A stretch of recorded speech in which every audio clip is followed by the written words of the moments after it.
Ano nga ba tong shadow technique? Ayan. So, based on your experience. Ito na. Diba? Pakinggan nyo ng maigi. So, ang gagawin natin dito, bibigyan natin sila ng demo account. Tuturuan natin sila paano nila i-enterin yung best trades ng bot using statistics. O, di ba? So, sabi mo nga, like tayo nung high school, college, tayo mahilig sa math. Pero ginawa ng robot to for us. Siya magsosolve ng problem, siya na magbibigay ng sagot, isusulat mo na lang sa papel. Ayun.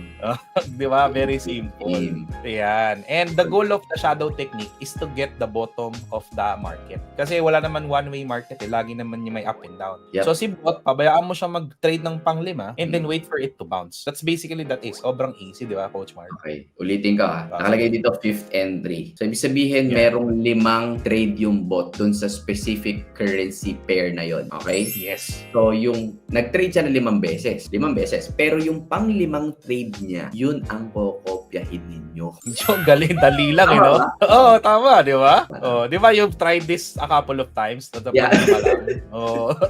ba? So, hihintay mo siya. Pag nag-TP siya, Coach Marv, i-close mo din yung trades mo. Ganun lang simple. Sundan mo lang kung ano yung entry niya tsaka yung take profit niya, di ba? Yes. So, saan ba nanggaling yung pang-5?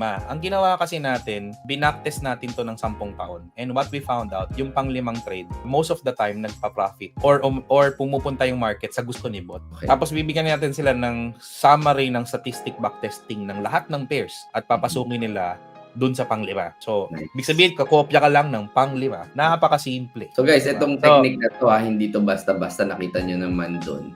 10 years. Okay, 10 years siyang literal na inayos, literal na tinest at proven. Okay? Proven siya na yung pang-5 trade na ginagawa ng bot is talagang sumasapul siya. Yun. Totoo.